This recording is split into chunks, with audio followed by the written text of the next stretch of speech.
Lumilitaw na ang three-time PBA Best Import na si Ronde Hollis Jefferson, ay hindi na babalik sa kanyang tungkulin bilang naturalized player ng Jordan, sa darating na FIBA Asia Cup sa Jeddah.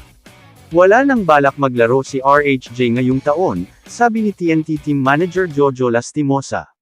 Wala siyang planong maglaro kahit saan, nakakomit na sa TNT, para sa susunod na Governor's Quo, at Commissioner's Cups.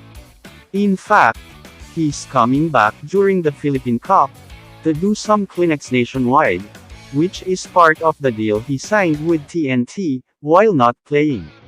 Si RHJ, ang nanguna sa dobleng tagumpay ng TNT ngayong season. Nanalo na siya ngayon ng mga kampyonato sa 3 sa 4 na kumperensya, kasama ang Tropang Giga. Pinangunahan ni RHJ ang Jordan sa silver medal, sa 2023 Asian Games, sa Hangzhou at naglaro din para sa Jordan, sa 2023 FIBA World Cup.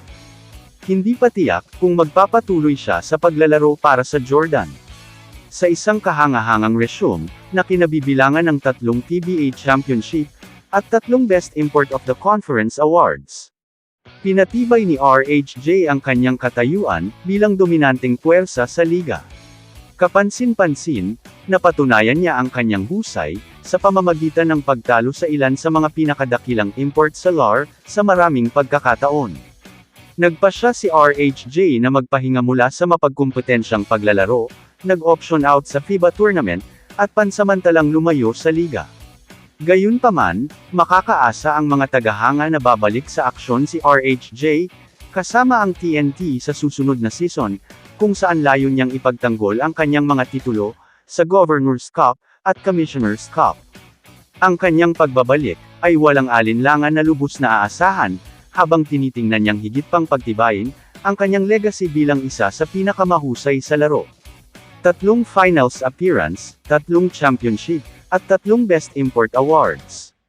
Pinatibay ni Ronde Hollis Jefferson ng TNT Tropang Giga, ang kanyang pwesto sa PBA history books, at ginawa niya ang lahat ng iyon laban sa maalamat na si Justin Brownlee, at Barangay Ginebra San Miguel. Kamusta mga idol? Sports Zone PH, para sa sports news and update. Kung bago ka pa lamang dito sa channel ko, pindutin mo na ang subscribe button at notification bell para lagi kang update sa mga sports news.